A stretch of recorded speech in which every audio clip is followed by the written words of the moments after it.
네, 안녕하세요. 이거 카메라가 좀 거시기 하네. 잘 안 잡히네. 이렇게 잡아야 돼. 이렇게 잡아야 돼. 아, 오케이. 잡히네. 이게 좀 약간 광각으로 이렇게 딱 벌리니까. 이제 좀 잡히네. 예. 저희, 새로 이제 이사 온 제 보금자리. 저희 누나 집 터실인데, 제가 여기서 그냥 작업도 하고 자고, 그러기로 했습니다.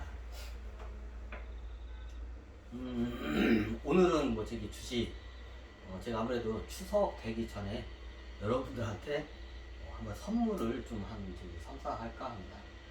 제가 뭐 직접 돈으로나 뭐 물질적으로 하는 게 아니라 일종의 좀 개인 투자자들한테 개인 투자자들이 잘 모르는 그런 좀 약간 뭐랄까 고급 정보 약간 고급 정보 차원에 정확히 따지자면 이 고급 정보를 통해서 여러분들이 통찰할 수 있는 그 저기 좀 환경을 좀 제시하기 위해서 제가 이 강의를 좀 오래전부터 제가 이거 계속 벼르고 있다가 이제 타이밍이 딱 제때 와가지고 이제 제가 이 강의를 하게 됐습니다.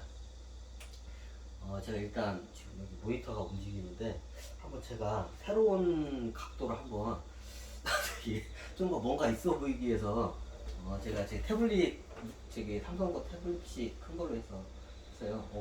굉장히 좋아요. 노트북 사는 것보다 이거 사는 게 더 나을 것 같아요. 자, 오늘 제가 이거 주제를 좀 나누면서 해야 하나? 저기 누가 또 촬영보내 건데. 자, 오늘은 이게 아무래도 여러분들이 지금 이제 추석 내일이 추석 이제 연휴 기간이죠. 잠깐만 오늘 날짜가 어떻게 되냐? 정확히 날짜를 또 고지를 하고 가야 돼 이게.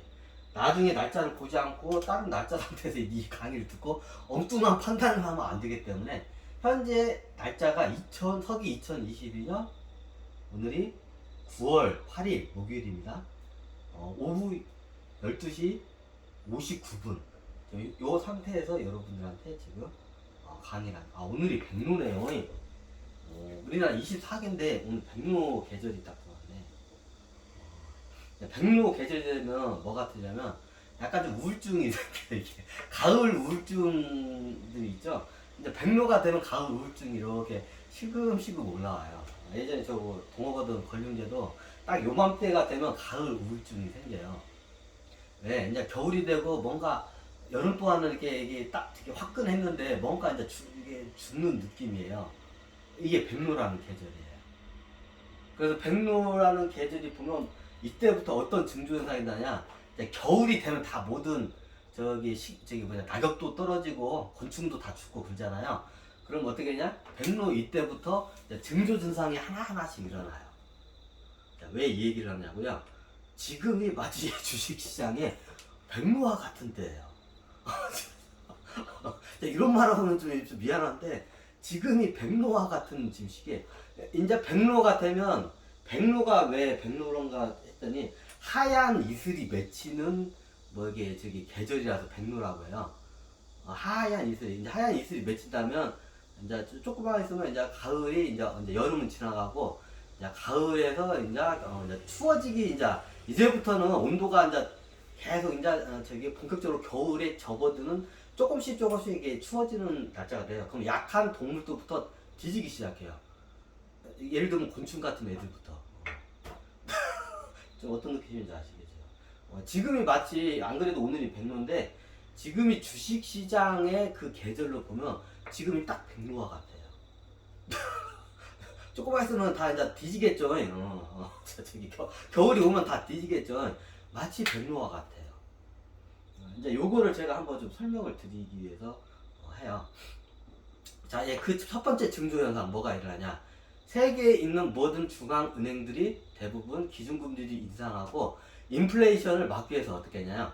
인플레이션 막으려면 책이 직방 방법은 하나밖에 없어요. 시중에 있는 통화량을 걷어들이는 거예요. 이 방법밖에 없어요. 이게 직방이에요. 뭐 다른 여러 가지 있는데 그건 임시 땡빵처리고 근원적인 처방 방법은 시중에 돈이 엄청 풀렸기 때문에 돈값이 떨어진 거예요. 이게 이제 상대적으로 물가가 오른 것 좀 인플레이션이라고 우리가 착각을 한 거예요. 제가 경제 강의를 그래서 기본적으로 주식 강의를 하기 전에 여러분들이 경제적인 개념을 이렇게 먼저 잡아야 돼요. 저는 주식을 한 지가 한 지금 2016년부터 6년밖에 안 됐어요. 근데 저는 경제 공부를 제가 나이가 30살 되면서부터 그때 경제 공부를 일주일에 최소한 한 권 이상의 책을 저는 무조건 읽어요. 경제 관련 서적을. 저는 저기 서적을 읽을 때 경제 관련 서적이 대부분이에요. 제가 읽은 거는. 그래서 저는 경제에 대해서 이게 나름대로의 데이터가 있고 희박해요. 일반 경제학들이 얘기하는 거는 좀 많이 틀려요. 근데 저도 이렇게 뉴스에서 나오는 거면 아, 쟤네들 헛다리 또 짚고 있구나. 이게 딱 보면 간파가 돼요. 제가 좀 약간 그런 좀 이게 제가 47인데 딱 17년 됐네요. 제가 17년 동안 경제에 대해서 공부는 제가 끊임없이 해요. 지금도 하고 있어요. 자, 이런 상태에서 저는 이게 주식 경력이 6년밖에 안 되지만 다른 주식 경력 막 30년 된 분들도 보지 못하는 거 저는 봐요. 왜 그러냐면 경제 공부를 굉장히 많이 했기 때문에 경제의 생리를 이해하면 경제는 마치 뭐가 같냐면 우리의 몸과 같아요. 경제는 순환이 잘 돼야 돼요. 안정적으로 아주 순환이 잘 돼야 그래야 몸이 건강해요.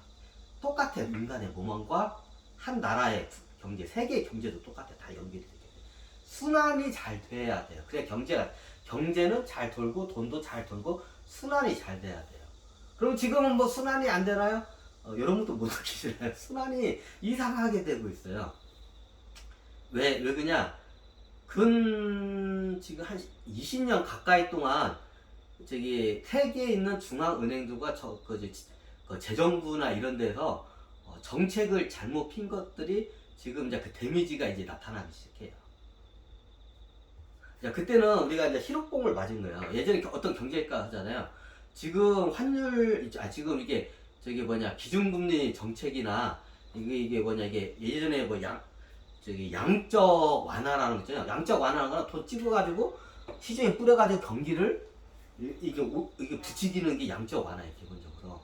자, 그게 마치 이제 예전에 어떤 경제학자가 그거를 갖다 경고를 했어요. 10몇 년 전부터.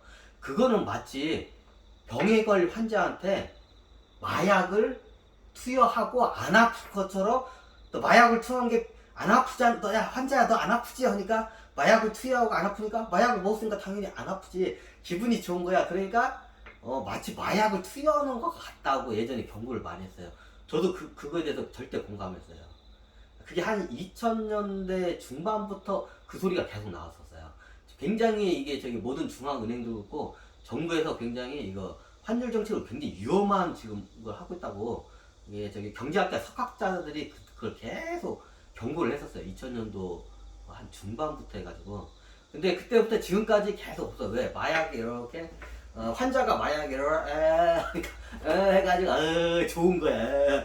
몸은 썩어 들어가고 있는데 병이 계속. 근데 뭐 이게 마약에 취해가지고 이게 좋은 걸로 착각을 한 거예요. 자, 이제 그 마약 파티가 끝난 거예요. 그 마약 파티가 뭐냐? 양적 완화, 저금리. 이게 마약 파티였어요, 이제까지. 자, 이 마약 파티 타임이 끝났어요. 자, 마약 중독자한테 마약을 갖다가 계속 하고 있다가 마약을 그때부터 마약 좀 안 되고 그러는데 딱 끊어요. 이제 어떤 현상이 일어날까요? 금단 현상이 일어나고 마약 중독자가 마약 내놓으라고 막 아우성을 치겠죠. 이제 이게 이제 앞으로 일어날 거예요. 이미 일어나고 있죠. 지금 미국 중앙은행에서 이렇게 금리를 올리니까 각 주에서 와가지고 지금 다 우리 주위에 있는 회사들이나 싸게 담보대출 받은 사람들이 지금 미쳐 죽을 것 같다고 네 연방 중앙은행 왜 그냐고. 이미 지금 마약 파티가 끝나가지고 하니까 이제 그 마약에 심취했던 이제 사람들이 와가지고 이제 따지는 거야. 왜 마약 안 주냐고. 마약 달라고 이제 이미 지금 일어나고 있어요. 자, 왜 이게냐? 자, 이제 마약 파티가 끝났어요. 다 좋았어. 근데 어떤 현상이 일어나냐?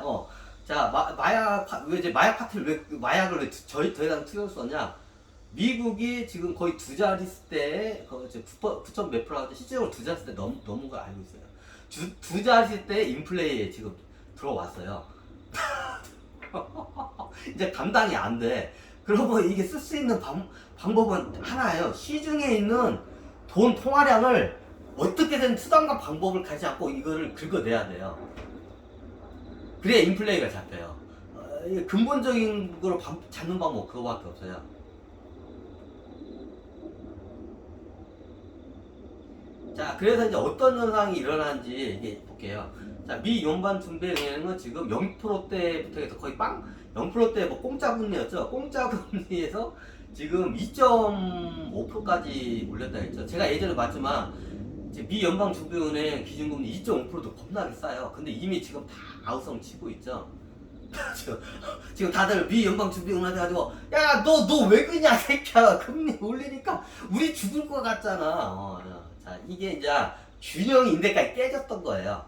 자 이제 그 규정을 바로 잡는데 예전에도 얘기했지만 기준금리 미 연방준비은행 2.5%도 싼 거예요. 굉장히 아직도 더 올려야 돼 얘들. 왜 인플레이를 잡기 위해서 여러 가지 이게 저기에서. 근데 마침 경기 침체가 일어나니까 인플레이도 같이 잡혀요. 이게 마치 날씨 예보하고 비슷해요. 좀 여러 가지 상황에 의해서 이 경제가 움직여요. 뭐 몇 가지의 원인 이제 이유에서 움직이는 게 아니라. 자 여기서 이제 재밌는 현상이 지금 일어나요. 이게 그러면 우리나라 미 연방 준비은행 금리하고 우리나라하고 그냥 굉장히 큰 관점이에요. 마치 태풍이 흰나무 태풍이 이렇게 오고 있는데 저기 지금 그 티베트 고기압이 요만하게 가지고 흰나무 태풍을 저쪽으로 밀어버린 거야. 원래 원래 그 진로대로 가야지 않고 엉뚱한 진로로 마치 이런 현상이 일어나요. 서로 간에 이게 경제에도 똑같이 날씨와 같은 똑같은 이런 기상 이변 현상이 일어나듯이 경제에도 이변 현상이 일어나요. 지금 그거를 여러분들한테 설명을 드리게 될게 제가 추석 전에 저기 한번 요거에 대해서 한번 가족들과 모여서 한번 진지하게 좀 토론을 해보시라고 제가 추석 전에 딱 백로가 딱 됐을 때 설명을 드려요. 지금 우리 세계 경제가 딱 계절로 되면 백로 상태 딱 들어온 상태예요. 자 이게 한 가지만 딱 저기 몇 가지 여러 가지가 있는데 지금 여러 가지 여러분들이 설명이 안 되니까 지금 우리나라 외국인 투자자들이 지금 우리나라에 있는 저기 그 우량 종목, 삼성전자나 뭐 포스코 같은 우량 종목을 대부분 외국인 다 갖고 있죠. 우량 종목을 지금 빼가지고 미국으로 지금 다 이게 지금 똥줄 타고 있어요. 쉽게 말해서 그 외국인 투자자들이 똥줄 타고 있어요. 자, 왜 똥줄을 타냐? 이 돈의 이게 유통 과정과 생리 원리를 알아야 돼요. 이거 굉장히 어디 가서 이런 강의 못 들어요. 이거 고퀄리티가 아니에요. 어디 저 경제학자들도 이런 거 몰라요. 이게 전모를 딱 깨고 있어야 돼요.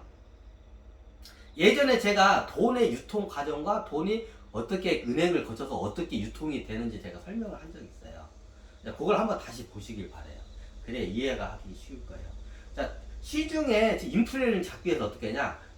일단 미국이 인플레이에 지금 미쳐버렸어요. 지금 이게 잘못하면 달러 값이 휴지 조각이 될 수 있는 아주 이게 극도의 상황으로 가. 그러면 나라가 붕괴가 돼. 미국의 나라가 폭동이 일어나요. 내전까지도 발발할 수가 있어요. 뭐 그거는 막아야 돼. 그럼 어떻게 하냐? 방법만 해. 시중에 있는 통화량을 걷어내야 돼. 미국 입장에서는.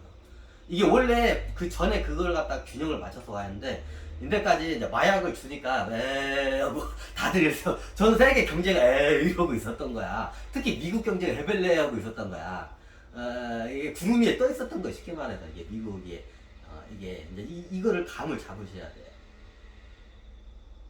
자, 미국 이때까지 이걸 통해서 큰 수익을 남기는 집단들이 있어요. 이제 그걸 우리가 외국인 투자자라고 하는데 월가 사람 애들이 어마어마한 책이에요. 월가 사람들이 굉장히 큰 혜택을 많이 받아요. 왜? 미국이 기준금리이기 때문에 그 미국이 기준금리 때 엄청난 유통되는 이게 미 연방준비가 찍어내는 돈을 갖다가 빌려줄 거 아니야. 그걸 굉장히 싼 이자로 월가 사람들이 빌려가지고 전 세계에 있는 채권과 주식에 투자를 해요. 자, 요걸 먼저 키포인트를 잡고 가셔야 돼요, 여러분들이. 자, 세계 경제가 어떻게 움직이고 왜 지금 우리 경제가 지금 기상 이변 상태에 지금 들어온 거예요. 경제 이변 상태에 지금 우리 경제가 들어온 거야. 왜? 그 이유에 대해서 제가 설명을 지금 드려요. 자, 이걸 월가 사람들이 지금 똥줄을 타고 있어요. 월가에 있는 뭐 저기 이게 큰 손들이라니까 월가 사람들이 똥줄을 타고 있어요. 왜? 기상 이변, 지금 경제 미국에 엄청난 경제 이변 현상이 있어요. 자, 미 연방준비은행 기준금리를 계속 빅스텝, 뭐 자이언트 스텝 올린다고 해요. 지금도 더 올려야 돼요. 원래 이걸 제대로 잡으려면. 근데 2.5%밖에 지금 안 올렸어요.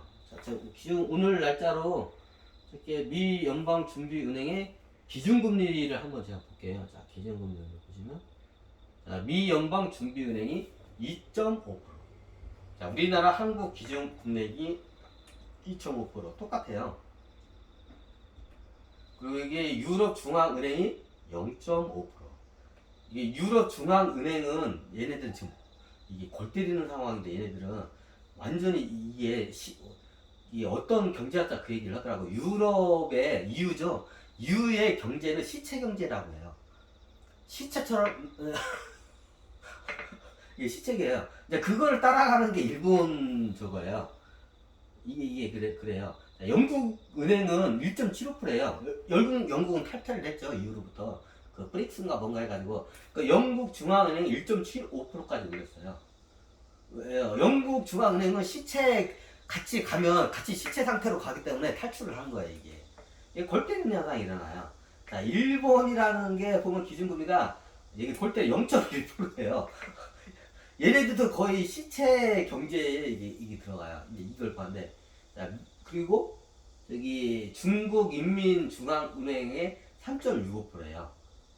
최소한 이 정도는 돼야 돼요. 3.65%. 근데 중국 은행 같은 경우에는 이게 그래도 싼 편에 속해요. 캐나다가 3.25%. 최소한 이 정도는 돼야 돼. 아무리 붙어도 3%대의 기준금리다. 우리나라도 싼 편이야지. 이게 앞으로 이제 올릴 수밖에 없어요. 이게 시중의 통화량을 이게 끌어당기기 위해서는 인플레이 잡기 위해서는 어쩔 수가 없어요. 자, 미국이 중요한 건 여기서 미국의 미 연방준비은행의 2.5% 기준 금리가 굉장히 이게 중요해요. 이게 얼마 전까지만 해도 뭐 자이언트 때는 1% 0%대의 이자인데 어느 순간 껑충껑충 떼가지고 올라왔죠.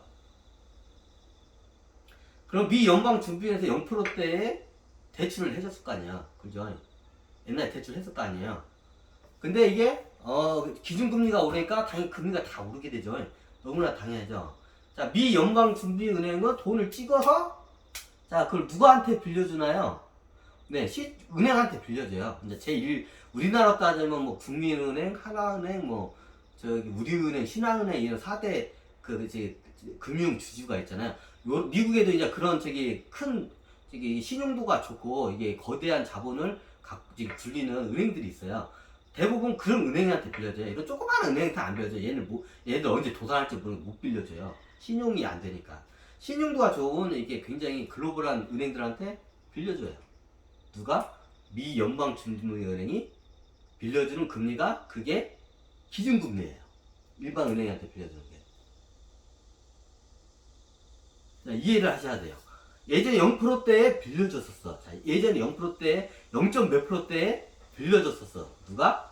미 연방준비은행에 돈을 찍어가지고 누구한테가? 시중은행들한테 빌려줬어요. 자, 그럼 그 시중은행은 0%대 이자로 빌려서 그걸 어떻게 해요? 이제 당연히 그거를 빌려줘야겠죠. 누군가한테 빌려줘야 자기도 예대 마진을 볼 거 아니에요. 이게 기본적인 은행의 생리예요. 예대 마진으로 먹고 사는 게 은행의 기본 생리가. 그럼 얘네들도 누군가한테 빌려줘야 돼요. 근데 누군가 누냐? 대부분 월가 사람들이에요. 이게. 은행들이 빌려준 게 월가 쪽. 예전에 제가 설명 한번 드렸어요. 그 강의 한번 찾아서 다 보세요. 그것까지 설명하려면 강의가 또 옆으로 새버리니까. 그러면 일반 은행들이 월가 사람들 대부분 빌려서 돈을. 월가 사람들 그거 가지고 뭐예요? 네, 간단해요. 그거 가지고 채권과 주식에 이게 채권과 증권 주식에 투자를 해요.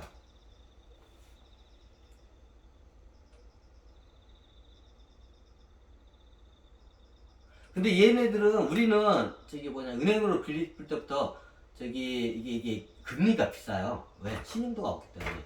근데 얘네들 어마어마한 월가액들을 빌리기 때문에 은행들이 예대 마진 조금만 보고 빌려줘요. 조금만 보고 왜 신용도가 좋기 때문에. 그리고 앉아서 이거 논 앉아서지 미주연방 중부은행에서 한 0.5%로 딱 돈을 가져왔어 금리로. 내가 은행이야. 그리고 여기 월가야. 월가에다가 얘를 갖다가 한 저기 한 1.1%만 0.5%만 얘들 마진 붙여도 나는 0.5%가 남아. 그리고 얘네들 신용도 원체 좋기 때문에 못 주게 해. 그럼 어떻게 1%에 빌려줄 수가 있겠죠. 이게 뒤에 거래가 다 돼. 그게 우리가 그 시장을 몰라서지. 자, 미 연방정부로부터 은행이 0.5%에 빌려요. 그리고 나도 0.5%만 얘들 마진을 보고 누구한테 빌려줘? 월가 사람들한테 빌려줘. 그 월가 사람들은 1%의 이자로 가지고 채권과 주식에 투자를 합니다. 세상에 그런 게 어딨어요. 그런 거 있어요. 이제 이게 일반인들은 모르지 그렇게 돌아가요. 그쪽 시장에서는 대략적으로 그렇게 돌아가요. 자, 그러면 이 사람들은 제일 안정적인 거에 이제 이걸 먼저 이게 투자를 하겠죠. 그래야 은행으로부터 신용도를 얻기 때문에 이상한 데다 투자하고 나중에 돈을 날리면 은행 입장에서 못 받잖아. 그러면 얘네들한테 안 빌려주고 그리고 빌려줄 때 1%짜리가 아니라 고금리로 2%, 3%짜리로 빌려줘요. 그러니까 얘네들은 어떻게 하냐, 이제 이거를 갖다 은행한테 우리는 안정적인데 투자를 해. 이걸 보여주기 위해서 얘네들이 약간 트릭을 좀 써요. 그럼 어떻게 되냐? 얘네들은 안정적인 자산에다 투자함으로써 너한테 원금을 우리는 충분히 줄 수 있는 능력이 있어. 이걸 보여줘야 돼요. 그럼 얘네들은 어디다 투자할까요? 네, 최고 안전한 자산이 주식과 채권을 보통 얘들은 투자를 해요. 주식과 채권. 자, 주식은 위험한 자산이죠. 자, 그리고 이제 주식도 어떤 주식에 따라서 이제 그 등급이 다 틀려, 회사에. 그럼 어떻게 되냐? 안정적인 채권이 안정성을 띠겠죠. 특히 채권은 회사채나 일본 채보다도 국채가 더 안정적이겠죠, 당연히. 나라가 보증을 하니까. 국채도 나라가 망하지 않을 나라의 국채가 당연히 신용도가 높겠죠. 너무나 당연하죠. 그럼 미국 사람들 입장에서는 미국만큼 안정적인 나라가 없어요. 미국 은행 입장에서도 그렇고 월가 입장에서도 그렇고 미국 국채만큼 안전한 투자처가 없어요. 자, 그럼 어떻게 할까요? 네. 자, 여기서 얘가 우리 바스가 미 연방 중부은행 돈 찍어가지고 은행에다 빌려줬어. 내가 은행이에요. 자, 0.5%를 빌렸어. 기준금리가 0.5%니까. 그럼 그거 가지고 얘대 마진 장사를 해야죠. 그래가지고 이걸 갖다가 큰 금액에 이게 큰 손인 월가에다한테 빌려줘. 빌려줄 때 나는 얘대 마진 0.5%만 넣고 1% 그러면 0.5% 넣으면 0.5 기존금리 플러스 얘대 마진 0.5%면 1% 얘한테 빌려준 거야, 월가에. 자, 이 월가 애들은 그러면 나는 안정적인다 투자를 한다는 거를 보여주기 위해서 어떻게 하냐, 얘네들은 미국 국채에 투자를 합니다. 자, 미국 국채가 얼마나 되나요? 요즘 국채값이 좀 올랐는데 거의 미국 국채가 3%에서 왔다 갔다 해요, 얘네들도. 자, 미국 국채의 금리를 수익률을 보면 이거 맞나? 미국 국채가 10년이 지금 3.2%, 미국 국채가 2년은 3.4%. 자, 3%대 그냥 3%대로 할게요. 3%에서 왔다 갔다 해요. 미국 국채의 금리가. 자, 그럼 얘가 1%에 은행한테 빌렸어. 자, 얘가 미국 국채에다가 투자를 하면 얘도 예대 마진을 보죠. 미국 국채가 3%대인데 2%의 예대 마진을 보죠. 그렇죠. 땅 짚고 헤엄치는 장사죠. 그래서 미국 기준금리와 미국에 있는 월가 애들이 어마어마한 혜택을 받아요. 우리나라에서 상상할 수 없는 혜택을 받는 거예요. 이거 완전히 땅 짚고 헤엄치는 장사예요. 누가 봐도. 자, 미국 연방금리 0.5% 기준금리. 여기서 예대 마진 0.5% 넣어가지고 1%에 빌려줘. 그럼 얘는 1%에 미국이 망할 리가 없잖아. 그죠? 그러면 매마다 3%대 이자를 따박따박 누구한테 줘? 얘네들한테 줘요. 국채를 샀으니까. 월가들이. 그러면 얘네들은 네 2% 약 저기 1%는 여기 이자 내고 2%는 지들이 먹는 거야. 2%에 수익이 생기는 거예요. 아무것도 한 것도 없이 땅 짚고 헤엄치는 장사예요. 세상에 그런 게 있냐고요? 세상이 이렇게 돌아왔어요. 인데까지 이렇게 돌아갔어요. 자, 이 상황에서 이제 샌드위치 이제 여기서 이제 저기 꿀을 빨았어요. 쉽게 말하면 이제 월가 애들이 좋다고 꿀을 빨았어. 자, 예전에 강의를 했지만 이 국채를 담보로 해서 또 돈을 빌려요. 자, 그거를 이제 미국에 있는 망하지 않은 우리나라 같은 걸 따지면 삼성전자나 뭐 포스코 같은 뭐 이런 저기 절대 망하지 않은 회사 자기 자국 회사들 거기다 투자를 해요. 그럼 그 주식을 담보로 해서 또 돈을 빌려요. 그래서 이제 우리나라에 있는 삼성전자나 포스코 같은 회사의 주식을 사요. 그래서 삼성전자가 대부분 반 이상이 다 외국인 거죠. 다 그렇게 해서 유입된 자금이에요. 자, 여기까지 이해되냐 간단하게 하셔야 돼요. 더 이상 제가 설명 안 드릴게요. 복잡해지니까. 자, 이 상황에서 이제 어떤 일이 발생하냐. 자, 미 연방준비은행이 기준금리를 자이언스 빅스텝 보면서 0.5%대 했던 게 갑자기 지금 2.5%까지 껌치 뛰었어요.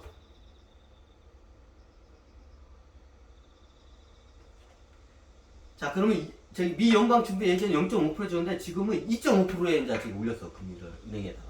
그럼 은행 입장에서는 야, 금리 올렸으니까 나도 올려야지. 당연히 얘들 맞이. 그럼 2.5%에다가 예전처럼 0.5% 이제 안 해요. 이제 뭔가 이게 저거니까 그러면 최소한 1.5%의 예대 마진을 이제 넣게 돼 자기네들도. 원래 이게 금융의 생리가 그래요. 안정성과 이게 시장 상황이 좀 이상하니까 예대 마진을 그래서 어떻게 하냐? 지금 현재 2.5%에서 약 1.5% 예전 0.5% 예대 마진을 밖에 안 받는데 그때는 뛸 일이 없거라고 판단했는데 지금은 상황이 틀려. 그래서 이게 채권 추심하는 방법 중에 하나예요. 빨리 원금 갚아. 이자만 내지만 원금 갚아. 이거 뭔가 좀 이게 이상한 기류가 생기니까 은행 입장에서는 그러면 예대 마진을 더 넣어. 그러면 예전 0.5%만 예대 마진을 넣는데 1.5%를 넣는 거야. 그러면 기준금리 2.5%에다가 예대 마진 1.5%를 넣으면 어떻게 되나요? 네. 이제 얘는 이제 월가에서 4%의 이자를 내야 돼요.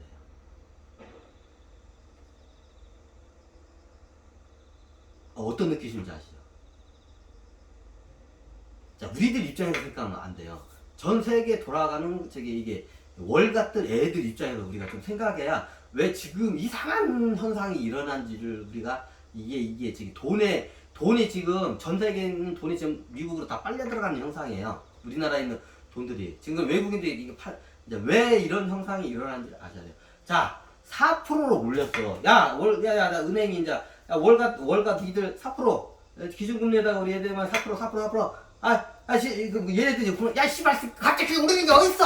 씨발 똑같은 거 이제 얘네들이 갑자기 이제 날뛰겠죠. 그러면 씨발 야 그러면 뽕만 원금 빨리 갚아. 원금 뭐가 이제 왜 이제 얘네들 이상한 걸 이제 알아채는 원금을 뛸 것 같으니까 알아차린 거야 이제 은행 애들이 월가 애들이. 그러니까 월가 애들이 똥줄이 타요. 자, 4% 이자를 해서 예전에는 1% 이자로 갖다 썼는데 갑자기 4% 이자를 써. 자, 그 4%의 이자로 뭘 샀나요? 이제 4% 이자가 뭘 샀나요? 네, 미국 국채를 샀어요. 대부분. 자, 미국 국채가 지금 몇 프로 나요? 지금 3%, 지금 2년채가 3.4%고 지금 10년채가 저기 국채가 3.2%예요. 느낌 오시죠?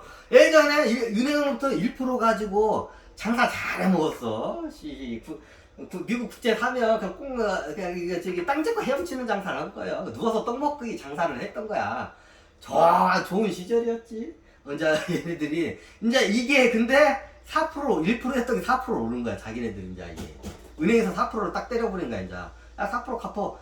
야 꼬우면 원금 갚든가. 진짜 이러니까 얘네들이 이제 이걸 파생 상품으로 딱 이제 깔아 놨기 때문에 현금 회수가 안 되는 거야.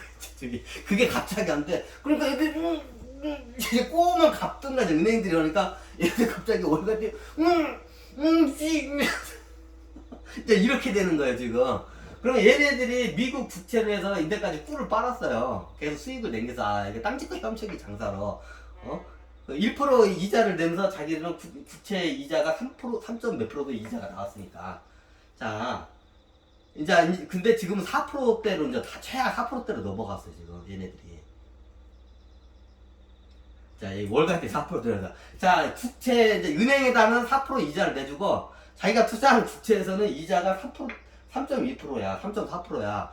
그러면 내 돈을 토해내야 돼 이제. 자, 어떤 느낌인지 아시죠? 지금 얘들이 이런 상황이에요. 기준금리가 오르니까 얘네들이 이런 상황이야. 월가액들이.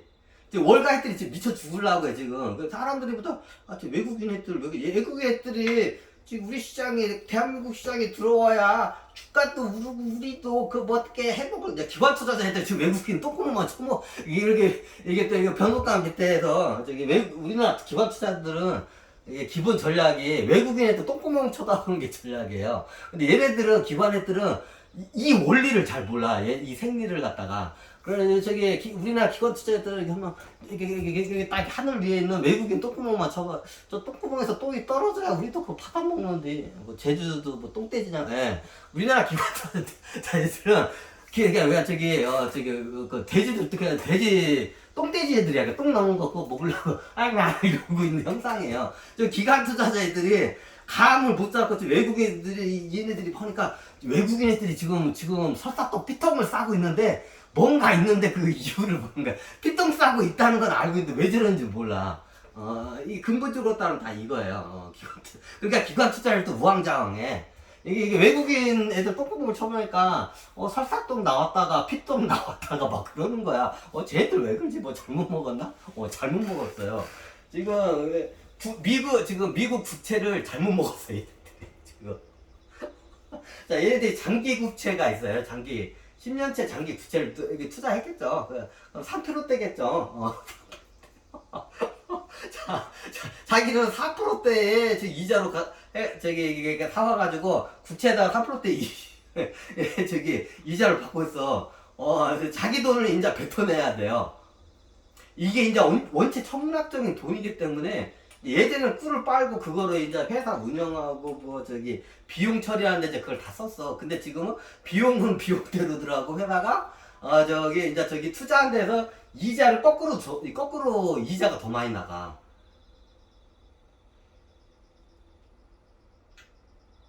이게 내가 빌려온 돈은 얘네들은 내가 빌려온 돈은 4%대 지금 이자인데 지금 빌려준 국채가 3%대 이자야.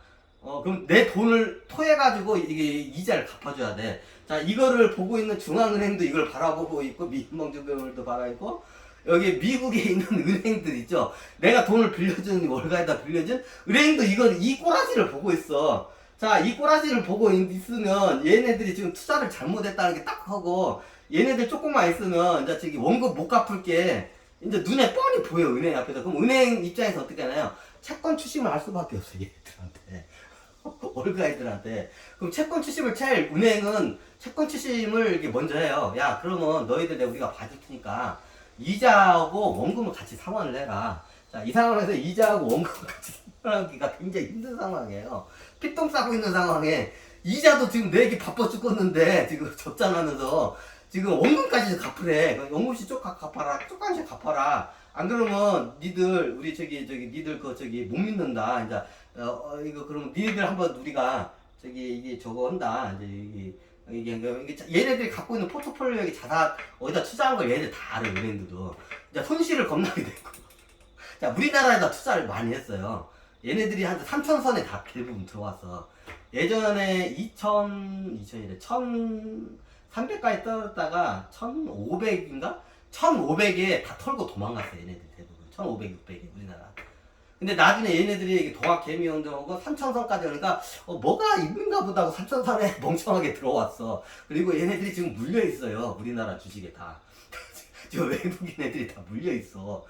지금 형상이 이런 형상이에요. 그러니까 지금 피똥 쌀래 안 사서. 자, 3,000 이상에 다 지금 와가지고 다 물려있는데 지금 코스피가 2,300선이죠. 2,300선에 오늘 2,380인가 몇이냐? 코스피가 장을 볼까요? 아직도 장이 1시 31분에 현재. 자, 왜 이렇게 느리냐?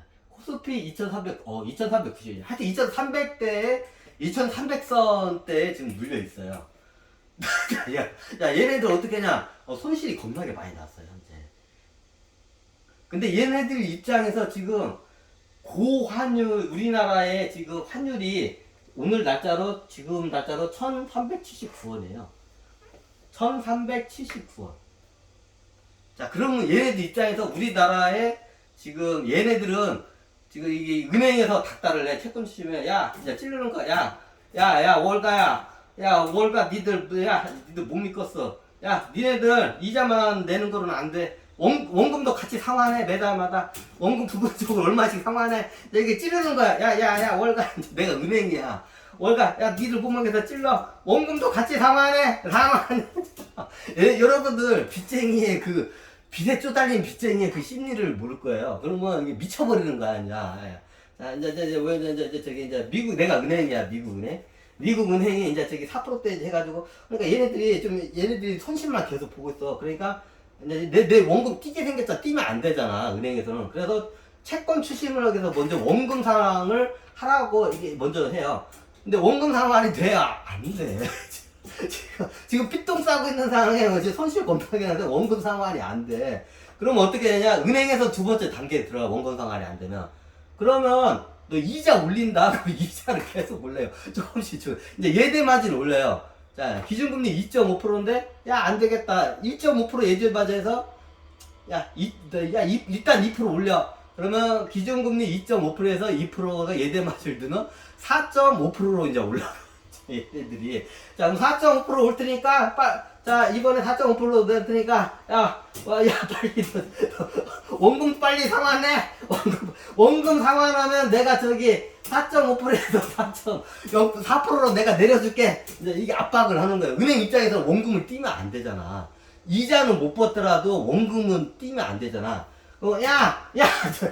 내가 너 안 그러면 너 원금 상환 같이 안 하면 얼마 상환 안 가면 4%에서 너 4.5%로 내가 올린다? 막 이렇게 찌르는 거야. 막 압박을 주는 거야. 자, 월가에서 은행이. 이제 그럼 월가에서는 지금 이게 다 손실이 났어. 자, 우리나라 시장이 다, 그러니까 채권 시장에도 묶여, 미국 주식시장도 박살이 났죠. 자, 얘네들 이게 파생이, 이게 파생 상품, 레버리지 파생 상품.